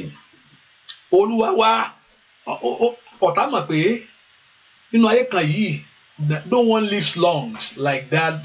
No one lives forever. We have a limited time. Àkókò náà mà ọjọ́ ni. Ó mọ̀ pé àkókò Ọlọ́run gan mọ̀ pé time ni. Àgbàtọ́lọ̀ bá yí ojú ọjọ́ ago padà fún ọ nìkan ló kù. At one point in time in someone's age, menopause àṣẹtì pàpàpà kí ni ń jẹ́ bẹ́ẹ̀. Ọlọ́run ti reverse ẹ̀ rí o, ó dá padà ní. Ọlọ́run dá ojú ago, ó dá ojú ago padà, reverse the time. Ṣùgbọ́n naturally it is over. There are certain things you know in your life, tí ìgbà yìí ti rí kíní yìí yọ, ọjọ́ ti lọ. Bẹ́ẹ̀ ni medically finito ló ń jẹ́ bẹ́ẹ̀. Tó o pẹ́ jù ń bẹ̀. Ìwé kíní kò ní jọjú mọ́. Ayáàgò pé kíní ọ̀rọ̀ tó ń sọ kò tiẹ̀ kò ní mú yìí wá mọ́nà. Àwọn testimony kan wà. Wọ́n bẹ dúpẹ́ lọ́wọ́ Ọlọ́run akọ pé ṣùgbọ́n ó yẹ kó ti ṣe nínú ayé sista tipẹ́tipẹ́ náà tó wáyé pé nǹkan tó dé náà. Bẹ́ẹ̀ ni ọmọ tó yẹ gbogbo ṣe kó máa jẹ wọn ọmọ ṣe sákiri ọmọ ìsọpọ̀ mọ́mì ṣé mo lè rí nǹkan bẹ̀ wọn. Ọmọ tó yẹ pé kó yẹ kó dàlú ọ. O àkókò ni. Ẹ pe orúkọ Jésù. Gbogbo agbára tí fífi àkókò ayé mi ṣòfò. Every battle that want to waste my time. Ẹ filẹ̀ jó wà bẹ́ẹ̀ ọjọ́ ńlọ ẹ filẹ̀ ọjọ́ ẹ̀ la máa waste mọ́ lọ́wọ́. Gbogbo agbára tó fẹ́ fi àkókò ayé mi ṣòfò that want to waste my time. Mo ní Dáfídì wọ́n ti dàwóró sí láti 15 years ṣùgbọ́n 30 ni ṣùgbọ́n Ọlọ́run gba àkókò rẹ̀ fún. Ẹ pe orúkọ Jésù. Gbogbo ogun tó fẹ́ fi àkókò ayé mi ṣòfò. Gbogbo agbára tó fẹ́ kọjọ́ lọ́mọ mi lọ́wọ́ o. Gbogbo ohun tó yẹ kó o ti gbàgbé. Ìgbà wo ló wà lè gun step. Tó bá yá kó ra mọ́tò yẹn gan-an ò ní lè tẹ́ mọ́. Màmá ẹ lọ park síbi kan náà kí ló ń ṣe. Ẹ kọ̀ láà ń gbẹ ìgbà yẹn pé yẹ́kẹ́yẹ́kẹ́ lẹ̀ ń gbé. Ṣùgbọ́n ìgbà tó tọ̀dọ́ láńgbáláńgbá tó lè tẹ́ kanlẹ̀. Bẹ́ẹ̀ ni ẹ pe orúkọ Jésù. Gbogbo ogun tó fẹ́ fi àkókò mi ṣòfò. Gbogbo ogun tó fẹ́ gbọ́jọ́ mọ́ mi lọ́wọ́. Oṣù ọ̀tún rèé. Ẹ gbà mí ní orúkọ Jésù. Ẹ jẹ́ kí ogun yìí wọlẹ̀. Ogun tó fẹ́ fi àkókò ayé àwọn ọmọ mi ṣòfò. Kàtàlì kàpárì sàdà. Ogun mọ́ rí ṣe kíákíá. Ogun mọ́ débẹ̀ kíákíá. Ogun mọ́ rí gbà kíákíá. Ẹ pe orúkọ Jésù. Ogun tó fẹ́ kọjọ́ lọ mọ́ ọ lọ́wọ́. Ó mọ̀ pé ìgbà díẹ̀ ló ní. Ẹjọ́ ọjọ́ lọ mọ́ lọ́wọ́ ẹ filẹ̀. Ẹ kọ́ṣẹ́ ẹ render. Just render him or her redundant there. Andale akasaida. Kó máa ṣe kó máa rí ṣe o. Kó máa wá kó máa rí. Ẹ pe orúkọ Jésù. Yìí kárí pọ́ọ̀lì ṣáìdà. Ogun tó fẹ́ fi àkókò ayé àwọn ọmọ mi ṣòfò. Óyá kò gbúdọ̀ ṣẹlẹ̀ bàbá. Ọmọ náà lanu kó gbàdúrà. Orúkọ Jésù. Ogun tó fẹ́ kọjọ́ lọ́mọ mi lọ́wọ́ o. Oṣù ọ̀tún rèé. Ogun tó fẹ́ kọjọ́ lọ́mọ mi lọ́wọ́ o. Ní orúkọ Jésù. Ask the Lord to put an end to that battle that want to waste the time of your dreams. Ní orúkọ Jésù. That want to waste the time of your children. Gbogbo tó fẹ́ kọ́ ọmọ tó yẹ kó ti dàgbà. Tó yẹ kó ti rí nǹkan ṣe. Tí sì ń wọ́jọ́ kiri. Óyá. Ètò ẹ kó máa jàmàlà kó máa jẹ wọn mọ́. Tó sì ń wọ́n oúnjẹ tó gbé fọ́mọ. Ẹ pe orúkọ Jésù. Ogun tó fẹ́ fa àkókò ayé mi ṣòfò. Ogun abínú ẹni. Ogun abínú ìṣerere. Ní orúkọ Jésù. Ogun abínú ẹni. Ogun abínú ìṣerere. Alikaliya. Wọ́n bínú ìṣeré Jósẹ́fù. Wọ́n tà sóko ẹrú. Ẹ pe orúkọ Jésù. Ogun abínú ẹni. Ogun abínú ìṣerere. Ní orúkọ Jésù. Arógbogbò jẹ́. Arógbogbò bínú. Arógbogbò jà. Ó yá tí ń bẹnu ayé mi o. ní kàdí àkọsàtẹ gbọ́ àdúà lórúkọ Jésù Kristi ọ̀pọ̀lọpọ̀ ó mọ̀ pé ìwọ ló ríran àwọn tó rí ọmọ you can't see àwọn tó rí ọmọ ní ìkúkú ní nǹkan kan nǹkan bẹ nínú ayé ẹ àwọn tó rí ló mọ̀ ìwọ ò mọ̀ òkú mọ̀ nǹkan kan kó Olúwa kó ṣe ọ lójú kó mọ̀ nǹkan tó ní. There's something in your life, there's something about you don't see it.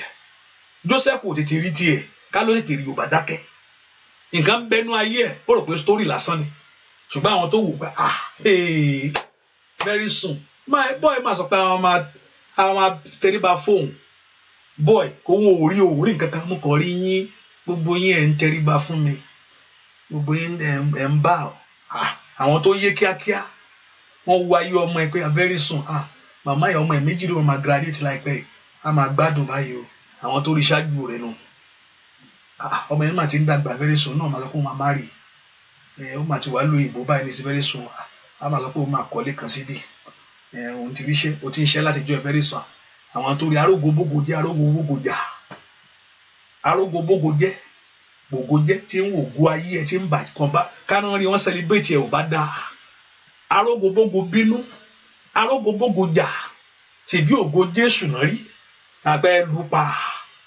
Bánábà ńkọ́ ìhun kọ́ Jésù yìí ni kó kú bẹ́ẹ̀ nítorí ayérógo rẹ̀ Farisí àti Súdásí wọ́n bẹ̀rù ògo ayé ẹ pọ orúkọ Jésù arógo bógo jẹ́ o arógo bógo jà tí ń bẹnu ayé mi o ẹni tó wọ ọmọ ẹ títí pé àní òun ọmọ ìyá ni wọ́n fi jẹ fún ọ ẹni tó wọ ọkọ títí ní pé ọkọ ìyá ni ó fi jẹ láyé rẹ wúrà kàtàlíkà bàkàtàyà. Somebody lift your voice. There's someone that look at the life of your children tí ò fẹ́ kọ́ máa jẹ́ kó múre jáde wá arógo bógo jẹ́ o arógo bógo bínú arógo bógo bójà ìtì ń bẹnu ayé mi o àná oṣù tuntun rèé ẹ̀tọ́ rẹ kò gbúdọ̀ bọ́ á mọ́ ọjọ́ yẹn ò gbúdọ̀ lọ mọ́ ọ lọ́wọ́ Olúwa ní pé òun ó dá ọjọ́ padà. He said he will return to you the years where locusts and caterpillar have eaten away from you. Ẹ pọ orúkọ Jésù arógo bógo jẹ́ o arógo bógo jà arógo bógo bínú ètè rógo ayé mi ìkàpà ẹni tó wù ọ́ ńgbà tó gbé ọ ògo ló tàn yìí ẹ wá sọ nípa ògo rẹ̀ fún wa kó náà lọ tẹríba fún Hẹ́rọ́dù orógo Jésù òun ó bògo ìjẹni òun ó paná ògo yìí ẹni tó fẹ́ paná ògo ẹni tó fẹ́ bógo tó ń bógo rẹ̀ jà ìkàbàrú sàtẹ ẹni tí ń bẹ̀rù ògo rẹ̀ ẹni tí ń bẹ̀rù ọjọ́ ọ̀la rẹ̀ ẹni tí ń wo alẹ́ rẹ̀ tó fẹ́ fìyà jẹ ọ́ Olúwa dójú tì ọmọlọ́run lanu kó gbàdúrà orúkọ Jésù orúkọ Jésù orúkọ Jésù arógo bógo jẹ́ arógo bógo jà arógo bógo bínú ètí ń bẹnu ayé àwọn ọmọ mi ètí ń bẹ ní ìrìn àjò mi màmá lanu kó gbàdúrà yíkàpárù ṣáìdà Ọlọ́run ló lè gbẹ ẹni tó ní ọ lè gbẹ ogun ò lè gbẹ ó mọjọ ń tàn ọ yíkàtẹ́lì àlọ gbọ́ àdúrà lórúkọ Jésù Kristi Olúwa ẹni tó ní ọ ló lè gbẹ ọ is only God that can deliver you ogun ò lè gbẹ ó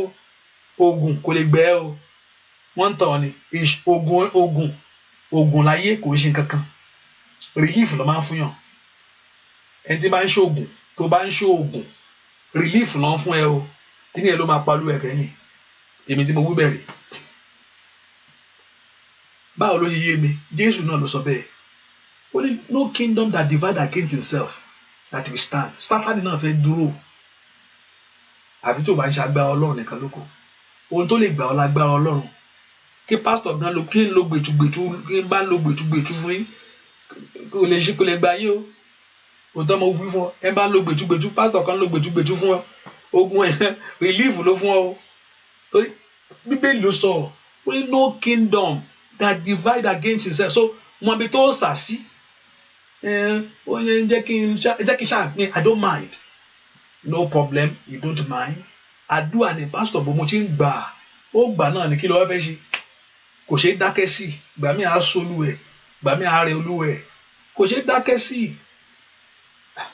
gbà náà làdúrà náà wú ọgbà gbogbo gbàjọ every time I just want to be pray no tó bá sọ bẹ́ẹ̀ but you must enjoy it prayer must be something you enjoy but that's the only solution tèmi mọ̀ tèmi I don't know pé Ọlọ́run náà lè yàn bá kò ṣe é dákẹ́ sí torí yàn bá dákẹ́ sí òkè wà ní sọ fún mi kí wà ní the next thing na okay mi gbàdúrà mọ́ mi lọ ṣọ́ọ̀ṣì mọ́ mi ṣe kankan mọ́ okay mo ti gbọ́ òkè kó wá ní báwo ni kíní yẹn tó rí ojú àlá tán náà ọ̀lẹ́gbà wọn báwo ló ṣe wá máa stop yìí ò mú wọn ṣíwọ́ ẹnìkan ní ìgbà tóun bá dákẹ́ ogun ayé òun á lọ mọ́ ní wọ́n ń tàn kó lọ́bì kankan wọ́n ó nà ọ́ padì bẹ́ẹ̀ ni mo sọ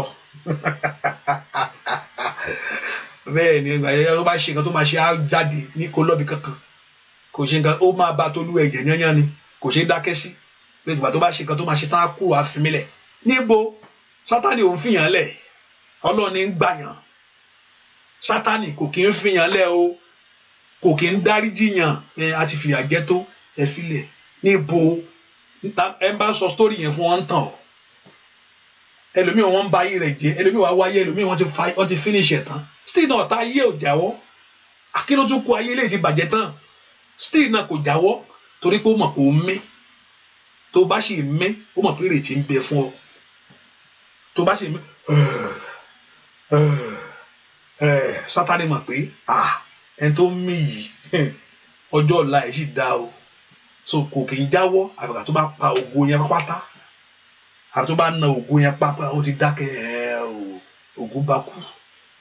ẹ pọ orúkọ Jésù oṣù kẹsàn-án rèé ẹ já mi gbà makali pori saida oṣù kẹsàn-án rèé ẹ̀yin ogun ọ̀run ẹ já mi gbà wúlà kali pori saida ẹ pọ orúkọ Jésù oṣù kẹsàn-án rèé ẹ já mi gbà ẹ gbà mí ẹ gbà mí deliver me borúkọ Jésù bí tó wà oṣù kẹsàn-án rèé ẹ já mi gbà ẹ já mi gbà ẹ já mi gbà ẹ gbà mí pẹ̀lú agbára ńlá Olúwa gbà mí pẹ̀lú agbára ńlá Olúwa gbà mí pẹ̀lú agbára ńlá pásítọ̀ gan ò lè gbọ́ ó yá ẹ gbà mí tọmọtọmọ pẹ̀lú agbára ńlá ó fi gba ọmọ Ísírẹ́lì jáde Olúwa fẹ́ wá gbà wọ́n jáde oṣù kẹsàn-án rèé ẹ já mi gbà ilé káórí pọ́ọ̀rì ṣáìdà ayé mi ò gbúdọ̀ jìyà mọ́ oṣù kẹsàn-án rèé ẹ̀yin ogun ọ̀run ẹ já mi gbà ilé káórí ṣáìdà ní ntẹ̀lí kòtòlì àbá ogun ẹ̀jẹ̀ tí ń jà mí yìí ní orúkọ Jésù oṣù kẹsàn-án rèé ó yá gbàdúà ọ̀nàlẹ̀ kàtàyà ṣòdìbà kúntẹ̀lìà ọmọlára ò bá gbàdúà ilé káórí pọ́ọ̀rì ṣáìdà oṣù kẹsàn-án rèé ẹ̀yin ogun ọ̀run ẹ já mi gbà ẹ já mi gbà ẹ já mi gbà ẹ gbà mí lọ́wọ́ ogun tí lé mi ká ẹ gbà mí lọ́wọ́ agbára tí ò fẹ́ kó bọ́ sí o ní orúkọ Jésù thank you my daddy dùà lórúkọ Jésù Kristi Olúwa wa makaori power cider ẹnìkan gbàdúà mo rí pọ́n gbẹ́ kòtò ṣùgbọ́n bẹ́ẹ̀ pọ́n gbẹ́ kòtò wọ́n á sọ̀rọ̀ sínú kòtò wọ́n gbẹ́ kòtò wọ́n ju ọ̀rọ̀ náà wọ́n gbẹ́ kòtò wọ́n sọ̀rọ̀ sínú kòtò wọ́n gbẹ́ kòtò wọ́n sọ̀rọ̀ sínú kòtò wọ́n ju nǹkan kan síbẹ̀ wọ́n gbẹ́ kòtò wọ́n sọ̀rọ̀ sínú kòtò wọ́n dẹ̀ pa wọ́n da kòtò yẹn délẹ̀ wọ́n gbẹ́ kòtò. Do you understand what I'm talking about? For those that don't understand, I'm very sorry, please. I saw they dig a pit and the word was spoken to it. Wọ́n dẹ̀ pàdé ọ̀rọ̀ náà sọ sínú kòtò yẹn wọ́n fi nǹkan kan sí wọ́n gbẹ́ wọ́n dẹ̀ sọ̀rọ̀ ó dẹ̀ dá ẹ̀pẹ̀ bó kòtò yẹn padà. Ẹ o gbogbo ọ̀rọ̀ òdì èyí tí ayé rì mọ́lẹ̀ nítorí tèmi o ní ọ̀run wú jáde ọ̀rọ̀ gbé ọ̀rọ̀ mi lónìí orúkọ Jésù ọ̀rọ̀ gbé ọ̀rọ̀ mi lónìí Jésù ní ọ̀rọ̀ bí ni pé ní àtètèkọ́ṣe ní ọ̀rọ̀ wà ó ní ọ̀rọ̀ sì wà pẹ̀lú Ọlọ́run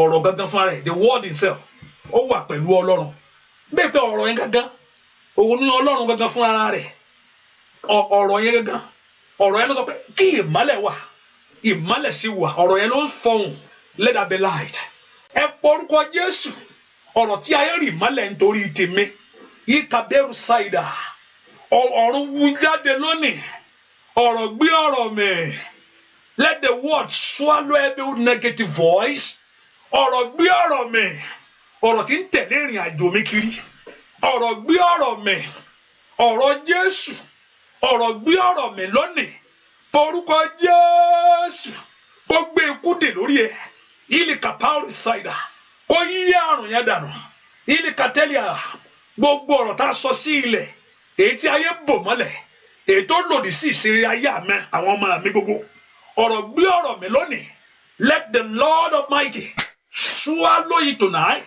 Porúkọ Jésù màmá, ọ̀rọ̀ gbé ọ̀rọ̀ mi, ọ̀rọ̀ yóò gbúdọ̀ jà mí lógun mọ́ o.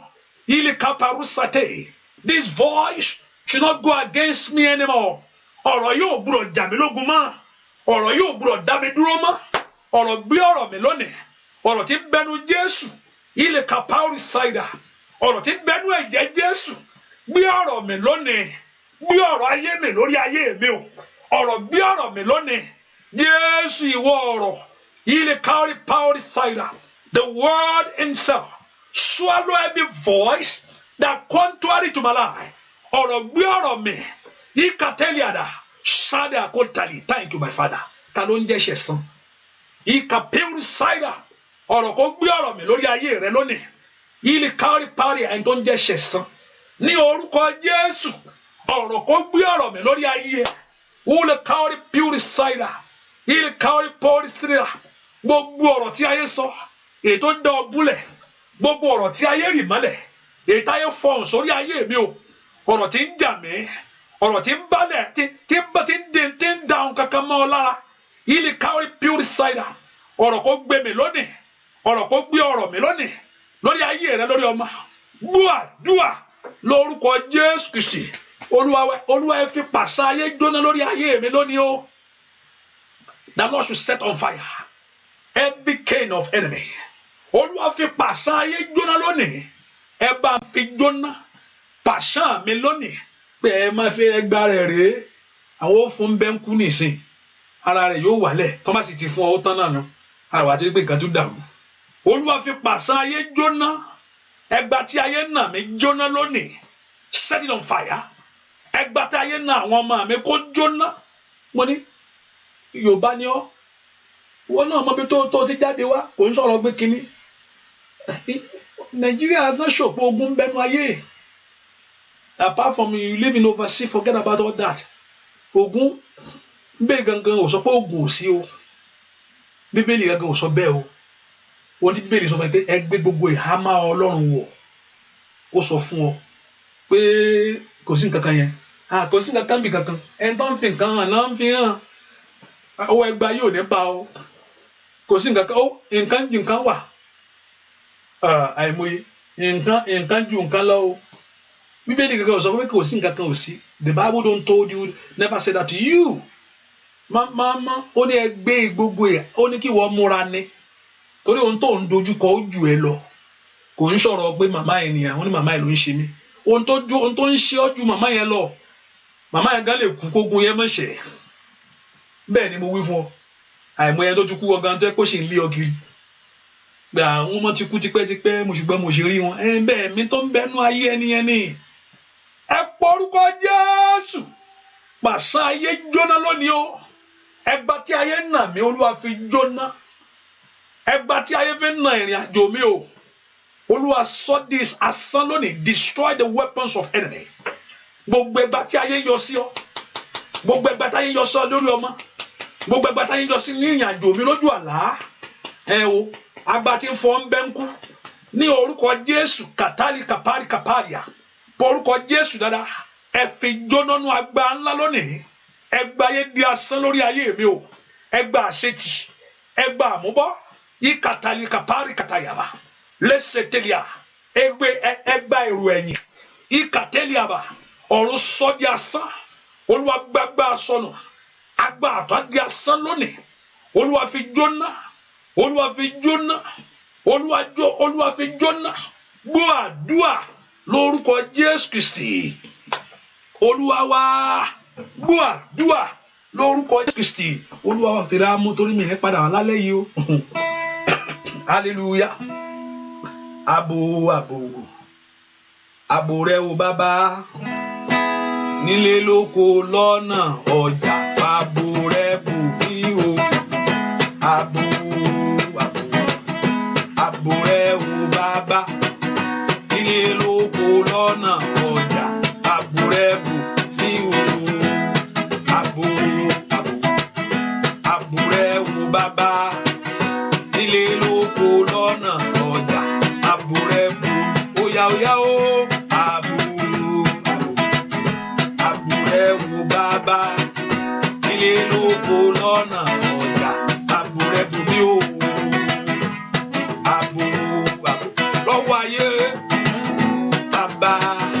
nílé lóko lọ́nà ọjà. Ààbò rẹ̀ bò mí bàbá mi máa. Ààbò rẹ̀ wò bàbá nílé lóko lọ́nà ọjà. Ààbò rẹ̀ wò mí o. Ààbò rẹ̀ wò bàbá nílé lóko lọ́nà ọjà. Ààbò rẹ̀ wò Olódùmarè ńlá. Ààbò rẹ̀ wò bàbá nílé lóko lọ́nà ọjà. Ààbò rẹ̀ wò mí o. Ààbò rẹ̀ wò bàbá nílé lóko lọ́nà ọjà. Ààbò rẹ̀ wò mí bàbá mi máa. Ààbò rẹ̀ wò bàbá nílé lóko lọ́nà ọjà. Ààbò rẹ̀ wò mí Olódùmarè. Ààbò rẹ̀ wò bàbá nílé lóko lọ́nà ọjà. Ààbò rẹ̀ wò mí o. Ẹ porúkọ Jésù, ẹ ti ń pa Ísírẹ́lì mọ́, pa mí mọ́. Má jẹ́ n kú ṣáájú ọjọ́ ayé ayọ̀ mi. Ẹ ti ń pa Ísírẹ́lì mọ́, pa mí mọ́. Má jẹ́ n sọnù ṣáájú ọjọ́ ayọ̀ mi. Ẹ ti ń pa Ísírẹ́lì mọ́, pa ilé mi mọ́ tọmọtọmọ. Ẹnìkan gbàdúrà ọjọ́ ọ̀la tó ń dóde lórí ọmọ, má jẹ́ ó bàjẹ́ mọ́ mi lọ́wọ́. Ẹnìkan gbàdúrà, mo ń bọ̀ wí o. Ọjọ́ ọ̀la tó ń dóde lórí ọmọ, má jẹ́ ó bàjẹ́ mọ́ mi lọ́wọ́. Ẹnìkan gbàdúrà, mo ń sọ fún ọ ní mo gbàdúrà dáadáa. Ọjọ́ ọ̀la tí mò ń dóde, mò ń gbórúkọ kan létí mi. Ọjọ́ ọ̀la tí mò ń dóde lórí ọmọ, má jẹ́ ó bàjẹ́ mọ́ mi lọ́wọ́. Ọjọ́ ọ̀la tí mò ń dóde lórí ọmọ, the future that you are waiting for over your children, don't let it be destroyed. Ọjọ́ ọ̀la tí mò ń dóde lórí ọmọ, má jẹ́ ó bàjẹ́. Oya. Orúkọ Jésù, orúkọ Jésù, orúkọ Jésù. Ọjọ́ ọ̀la tí mò ń dóde lórí ọmọ o. Ìkàlíbàkú ṣàtẹ. Ẹ má jẹ́ ó bàjẹ́. Ẹ má jẹ́ ó sọnù. Oya gbàdúrà fọmọ ẹ. Màkúlà pẹ́rù ṣáìdà. Oya. Ní orúkọ Jésù. Ọjọ́ ọ̀la tí mò ń dòdò lórí aya mi. Ìkàtẹ́líbàkú ṣàtẹ. Pé wà tọkọ ẹ ti jìyà. Pẹ́jọ gbádùn. Kò gbúdọ̀ bàjẹ́ o. Ní orúkọ Jésù. Ọjọ́ ọ̀la tó ń dòdò tó fi ń kàwé. Pé very soon máa parí o. Màá ríṣẹ́ ṣe o. Oya. Kò gbúdọ̀ bàjẹ́. Ọjọ́ ọ̀la tí mò ń dòdò lẹ́nu iṣẹ́ o. Very soon èmi náà rí táyà. Ní orúkọ Jésù. Kò gbúdọ̀ bàjẹ́. Ọmọlá ńlá ni kò gbàdúrà. Pé orúkọ Jésù mi tó wà. Ẹ̀gbọ́n yànù. Ẹ mú òsì kú o. Ọjọ́ ọ̀la mi tí mò ń dòdò ní kàpẹ́rù sàdà. Kò gbúdọ̀ bàjẹ́. Lánàá kò pe Jésù. Kò gbúdọ̀ sọnù. Kò gbúdọ̀ yí dànù. Ó yá màmá. Pé orúkọ Jésù. Ọjọ́ ọ̀la tí mò ń dòdò lórí ọmọ o. Lórí iṣẹ́ mi o. Ní ìrìn àjò tí mo rìn. Pé ọjọ́ pé kó sanjọ́ fún mi. Pé wàá gba ilẹ̀ fún mi. Ọjọ́ ọ̀la tó ń dòdò lórí ìwé ìgbélu yẹn. Pé akókó bọ́ọ̀sì. Kò gbúdọ̀ bàjẹ́. Ẹ pé orúkọ Jésù. He said the desires of the righteous will not be cut short. Ẹ pé orúkọ Jésù dáadáa. Ọjọ́ ọ̀la mi ò gbúdọ̀ bàjẹ́. Kò gbúdọ̀ yíranú. Kò gbúdọ̀ bàjẹ́. Ọjọ́ ọ̀la tí mò ń dòdò lórí ọmọ. Pé ọmọ rẹ yóò gbọ̀n yanu. Pé ibi tó dé pé ọmọ rẹ yóò dé bẹ́ẹ̀. Kò gbúdọ̀ bàjẹ́. Ní orúkọ Jésù. Oya. Ọjọ́ ọ̀la mi tí mò ń dòdò lórí ọkọ mi. Pé ọkọ yìí tó ti ń bá jìyà. Pé jọjọrọ ni. Oya kò gbúdọ̀ bàjẹ́. Aya tó ti ń bọ̀ jìyà. Ọjọ́ náà ò gbúdọ̀ bàjẹ́. Ọjọ́ ọ̀la mi ò gbúdọ̀ bàjẹ́. Ọjọ́ ayọ̀ mi ò gbúdọ̀ sọnù. Ẹ pé orúkọ Jésù. Ayé ò gbúdọ̀ jí gbé. Gbárégbáré sọnù ò gbúdọ̀ gbálẹ̀ sọnù. Ajírégbé ò gbúdọ̀ jí gbé. Abarejẹ́ ò gbúdọ̀ gbálẹ̀ jẹ́. Ọjọ́ ọ̀la mi ò. Èyí tí mò ń dòdò lórí àwọn ọmọ mi gbogbo. Ọjọ́ ọ̀la mi tí mò ń dòdò lórílẹ̀-èdè yìí. Pé lọ́dún tí wà ń bẹ̀ pé ọjọ́ orílẹ̀-èdè yẹn á san. Orílẹ̀-èdè yẹn á gbì ọ́. Oya. Dúà lórúkọ Jésù Kristi. Olúwa bá mi ṣẹ́gun ẹ̀wọ̀n. Má jẹ́ ń ṣẹ̀wọ̀n. Ẹnìkan gbàdúrà. Má jẹ́ ń wọ pápá ẹ̀wọ̀n. Mo sọ fún yín, I've shared it with you. When I told somebody, wọ́n ní gbàdúrà pẹ́ńpẹ́ńpẹ́ rè. Ẹ sọ fún Jésù. Olúwa má jẹ́ ń ṣẹ̀wọ̀n. Má jẹ́ ń ṣẹ̀wọ̀n. Má jẹ́ rẹ̀wọ̀n yìí. Má jẹ́ ń wọ pápá ẹ̀wọ̀n. Kò bá jẹ́ immigration ẹ̀wọ̀n ni. O ò ní wọ̀. Ẹ pé orúkọ Jésù. Olúwa yí dànù. Sọ kọ́kọ́rọ́ yìí dànù. Ọ̀tá má jẹ́ oríṣi. Má jẹ́ rí mi gbé wọ bẹ̀. Oya gbàdúrà. Má jẹ́ oríṣi. Má jẹ́ ọ̀rọ̀ máa mi gbé wọ bẹ̀. Pé orúkọ Jésù. Ó yá ò gbúdọ̀ ṣẹ̀wọ̀n. Ayé mi ò gbúdọ̀ ṣẹ̀wọ̀n. We cancel the heavy case before you today in the name of Jesus. Dua lórúkọ Jésù Kristi. Olúwa wa ẹ pé orúkọ Jésù máa sórí ọ̀fẹ́. Olúwa jẹ́ kí oṣù yìí san mí o. Olúwa jẹ́ kí oṣù yìí fi àyè gbà mí. Ẹ jẹ́ kí ohun rere dìde fún mi láti inú oṣù yìí lọ. Ọjọ́ kan lèèyàn máa ń ṣe oríire. Ọjọ́ kan lèèyàn máa ń ṣe otherwise. Ẹ jẹ́ kí oṣù yìí kó san mí. We only have 3 months to go. 3 months. 3 months. Ọjọ́ 3 months. 3 ni. Okay, don't worry. Mo ti rí pé 3 months ló kù, jẹ́ kí n do the next year. Tó o bá múra dáadáa. Tí ó yàn ò bá múra dáadáa. Àwọn tó fẹ́ kí téèyàn rí náà ní kíní náà. Ó jàrá rẹ̀ gbà ní. You don't have to wait next year. Fight your way through in. Ẹ porúkọ Jésù. Ọjọ́ kìíní rèé. Ẹ jẹ́ kí oṣù yìí mú rere fún mi. Gbogbo ohun tí ayé mi dúró dè, ẹ gbélé mi lọ́wọ́ kíákíá. Ohun tí ayé mi béèrè fún, ọ̀run gbà fún mi. Ohun tí ayé mi ń béèrè fún, ayé mi béèrè fún àṣeyọrí, gbá orí rẹ mú. Orí mi béèrè fún ire o. My life request for it, for success and fulfillment, for breakthrough and joy, for open heaven. Ohun tí ayé ọmọ mi béèrè fún, ó ẹ̀yin ogun ọ̀run ẹ gbélé wọn lọ́wọ́. O gbọ́dọ̀ jìyà. Èmi gbọ́dọ̀ jìyà. Ojú mi ò gbọ́dọ̀ rí bí. Jábésì béèrè fún. Ó ní kó má ṣe rí bí láyé. Béèrè pé Olúwa sì gbọ́. And the Lord heard the prayer of Jabez. He cried to God, don't let me see evil. Ẹ jẹ́ kí bí jìnnà.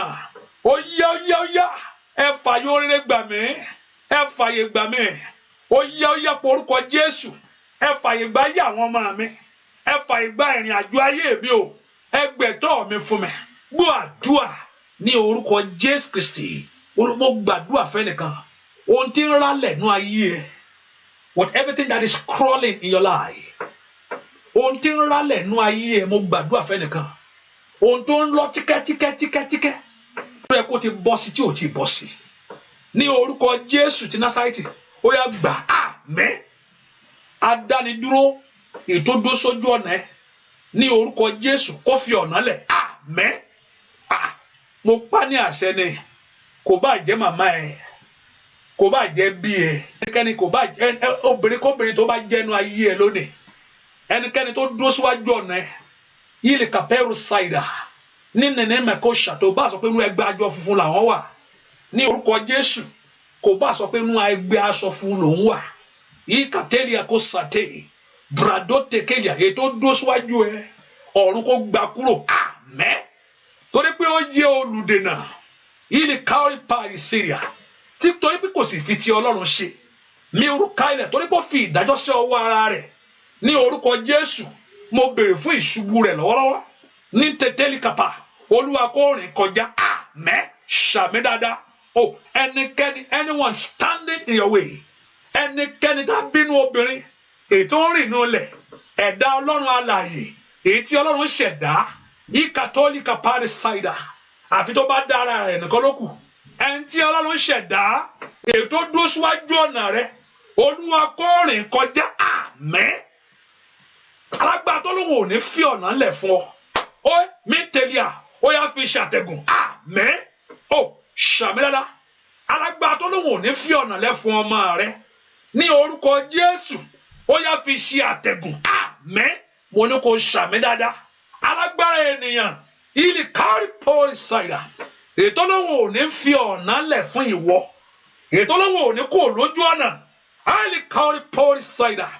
Ní orúkọ Jésù. Tó ìṣubú rẹ̀ bẹ̀rẹ̀. Torí pé kò fi ti Ọlọ́run ṣe. Ní orúkọ Jésù. Ìṣubú rẹ̀ bẹ̀rẹ̀.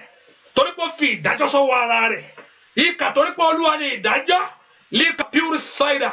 Lónìí mo ní kó fi ṣe àtẹ̀gùn àmín. Kó dẹni ìtẹ̀mọ́lẹ̀ àmín. Ẹnikẹ́ni tó bá jẹ́ lábẹ́ ọ̀run yìí. Ètò dó síwájú ọ̀nà ayé ẹ. Ètò ní kò sí ọ̀nà. Bó ò ní rí bí gbà kọjá. Ìkà tẹ́líkà pure cider. Ẹnikẹ́ni tó ní ò ní rí bí lọ. Ní orúkọ Jésù. Ó yá ìwọ fi ṣe àtẹ̀gùn àmín. Ìwọ fi ṣe àtẹ̀gùn tọmọtọmọ àmín. Mo ní kí ìwọ kó fi ṣe àtẹ̀gùn àmín. àmín. Ìwọ fi ṣe àtẹ̀gùn, àmín. Ní orúkọ Jésù agbára rẹ̀ bàjẹ́, àmín. Ìmọ̀ rẹ̀ àtètè rẹ̀ lórí tiwọ́ di asán, àmín. Ọ̀run ṣí sílẹ̀ fún ọ, àmín. Your heaven open, àmín. Ọ̀run ṣí sílẹ̀ fún ọ, àmín. Ìgbédìde rẹ̀ bẹ̀rẹ̀, àmín. Ìgbédìde ayé ẹ bẹ̀rẹ̀, àmín. Ohun ayọ̀ ní bàjẹ́ mọ́ ọ lọ́wọ́, àmín. Ọjọ́ tó dúró dè tó ń retí kò ní sọnù, àmín. Ọjọ́ tó ń béèrè fún ní orúkọ Jésù kò ní sọnù, àmín. Ọjọ́ tó ń béèrè fún pé ọjọ́ kan màá ṣàṣeyọrí o, ọjọ́ kan ayọ̀ mi náà dé, èmi náà rí nǹkan gbẹjọ láyé, ọjọ́ náà ò ní bọ́ sọnù, àmín. Olùgbèjà gbé ọ ń jà, àmín. Ó ní orúkọ Olúwa ilé èso agbára ni, ó ní olódodo sáwọnú rẹ̀, ó ló là. Ó ní orúkọ Olúwa ilé èso agbára ni, ó ní olódodo sáwọnú orúkọ yìí, ó sì là. Ó sáwọ orúkọ Olúwa lọ. You run to the name of the Lord Jehovah God. Let that name deliver you, àmín. Orúkọ yẹn kó gbé ọ níjà, àmín. Orúkọ yẹn kó dìde fún ọ, àmín. Orúkọ yẹn kó bọ́ ọ ṣe, àmín. Ojú kó tẹlẹ́gàn, ibi tí wọ́n ti ń béèrè ẹ̀gàn fún ọ ní orúkọ Jésù, ojú kó tì wọ́n, àmín. Ìwọ rí ògo, àmín. Ìwọ rí ẹwà, àmín. Ìwọ rí ìṣerere, àmín. Gbogbo ẹni tí ń wọ́ ọmọ, everyone trusting God for the fruit of the womb. Èyí ni Tuesday, oṣù ìkótó kí ọdún ètò parí. Olúwa tó rántí Hánà, ètò ṣí Hánà nínú. Bí ni pé Olúwa sì rántí Hánà, ó rántí Elizabeth. Ní orúkọ Jésù, ọ̀run kó rántí ẹ, àmín. Dárúkọ ẹ, ọ̀run kó rántí ẹ, àmín. Mo ní ọ̀run kó rántí ẹ, àmín. Porúkọ ẹ jáde, ọ̀run kó rántí ẹ, àmín. Gbogbo ẹni tí ń wọ́ ọmọ, trusting God for the fruit of the womb. You have waited enough. That no one shall be barren in my house. Ó ní kí ẹnikẹ́ni kó má yàgàn náà léwu. Torí pé o ti wọlé Olúwa wá, ẹ̀gàn yẹn dópin, àmín. Torí pé o ti wọlé Olúwa wá, ní orúkọ Jésù ti Násárẹ́tì, ìdádúró dópin, àmín. Makari Pauli Saira. Ó ní kò ní sẹ́nikẹ́ni tí ó yàgàn náà léwu. Torí pé o ti fi Olúwa ṣe ilé, Eli Kauri Pure Saira. That barrenness is over. Barrenness is over. Delay is over. Deny is over. In the name of Jesus. As you run, you overtake. As you look, you find. As you knock, the door open. In the name of Jesus. Let Jehovah God surprise you. Òjò kí rọ̀ ká má lè pàṣẹ rẹ̀. Òrò kì í sí náà kó má fògo rẹ̀ hàn. Ní orúkọ Jésù, ẹlẹ́dàá ló bá sọ̀rọ̀. Ẹlẹ́dàá ló pépè. Ó yá kó jẹ́ fún ọ. Àmín. Ẹlẹ́dàá ló bá sọ̀rọ̀. Ẹni tó ní ọ ló képè. Ní orúkọ Jésù, mo ní kó gbà ọ́, àmín. Ẹlẹ́dàá ẹni tó ṣẹ̀dá ẹ ló wojú ẹ lónìí pé kó gbà ọ́. Ẹlẹ́dàá ló fi ọ̀rọ̀ ayé ẹ lọ, ó yá kó dìde fún ọ, àmín. Mo ní kó dìde fún ọ, àmín. Mo ní kó gbé ọ níjà, àmín. You have called upon the Creator. You have looked unto Jehovah God. Let it save you, àmín. Ohun tó ti di ìbànújẹ́ kó dayọ̀, àmín. Ohun tó ti dẹrù kó ní orúkọ Jésù kó di ògo, àmín. Ìgbẹ́kẹ̀lé ò ní bọ́ omi, àmín. Ò ní rìn asán, àmín. Ò ní rìn wòwù, àmín. Ò ní rìn asán, àmín. Mo pe oṣù yìí jáde fún oṣù àṣeyọrí fún ọ. Oṣù ìrànlọ́wọ́ ni fún ọ. Olúwa kó ràn ọ́ lọ́wọ́, àmín. Ọ̀run kó gbé ọ níjà ńbẹ̀, àmín. Oṣù yìí àkọ́kọ́ rèé. Olúwa tó fún ọ ní oore ọ̀fẹ́ tó fẹsẹ̀ tẹ̀. Gbogbo ire gbogbo tí ń bẹnu rẹ̀, ayọ̀ tí ń bẹ́ńbẹ̀ kó kó lé ọ lọ́wọ́, àmín. Ọ̀rọ̀ ẹ dayọ̀, àmín. Ní orúkọ ìbànújẹ́ jìnnà sí ilé ọ, àmín. Omi mo yà sí mímọ́, agbá àjíǹde kó wọnú omi lọ. Mo rán ìwọ omi níṣẹ́. Gbogbo ẹni tó gbé dáná fún ìwòsàn, gbogbo ẹni tó gbé dáná fún ìtúsílẹ̀, gbogbo ẹni tó gbé dáná fún ìmúláradá àti fún ìṣẹ́gun, ó yẹ rí gbà, àmín. You leave that water before the Lord. Agbá àjíǹde kó dàpọ̀ mọ́, àmín. Agbára ọ̀gọ́ọ̀gọ́ kó wọnú rẹ̀ lọ, àmín. Eléyìí tó gbà ó di mímọ́, àmín. Ò ní gbàgbàdàdúà, ò ní wí lásán. Olúwa kó bá ọ pàdé, kó rí agbára rẹ̀, kó sì rí ìṣẹ́gun rẹ̀. Bẹ́ẹ̀ ni ó sì rí láì lórúkọ Jésù Kristi Olúwa wa, àmín. àmín àmín àmín lórúkọ Jésù. Olúwa tó dá ìkólọ Síónì padà yóò dá ìkólọ rẹ padà. Olúwa tó dá ìkólọ Síónì padà yóò dá ìkólọ rẹ padà. Olúwa tó dá ìkólọ Síónì padà, Olúwa yóò dá ìkólọ rẹ padà. Olúwa tó dá ìkólọ Síónì padà, Olúwa yóò dá ìkólọ rẹ padà. Iná ò ní gbé ọ. Iná tó ń fọ kò ní gbé ọ. Electric will not shock you. Say amen. 20 voltage ní 110 ní kò ní gbé ọ. Bẹ́ẹ̀ ni mo wí. Iná ò ní gbé ọ. Gbogbo ẹni tó fẹ́ ṣe dẹ́rẹ́gẹ́ yẹn fún ọ tọmọtọmọ lórúkọ Jésù k'Olúwa kó dá bí yẹn dànù. Iná ò ní gbé ọ. B'Olúwa ṣe dá ìkólọ Síónì padà yóò dá ìkólọ rẹ padà. Ó fún Síónì padà ní ìkólọ rẹ. Ìkólọ tiẹ̀ ìwọ náà gbà padà. Yóò ṣẹlẹ̀ kíákán, á ṣẹlẹ̀ kíákíá, yóò ṣẹlẹ̀ kíákíá. Ibi tí ò tiẹ̀ wà nílé rò yóò jáde níbẹ̀. Ibi tí wọ́n gan ò fọkàn sí yóò jáde níbẹ̀ fún ọ. Ibi tó ò lérò, ibi tí ò wá fi ọkàn sí yẹn, ibẹ̀ láti wá jáde. Olúwa tó dá ìkólọ Síónì padà yóò dá ìkólọ tiẹ̀ padà.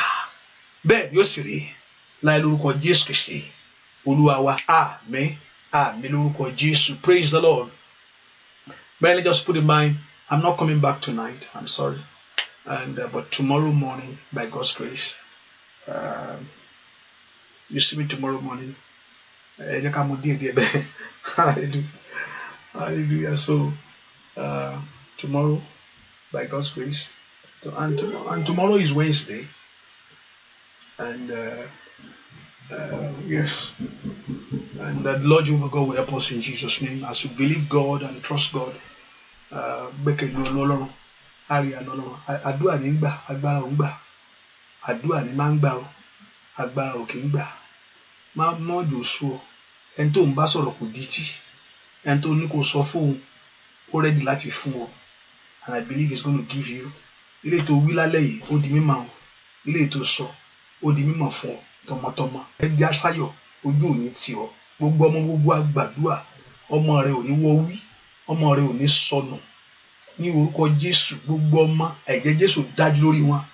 Ọjọ́ ayọ̀ ò ní bàjẹ́, òun dóde ni.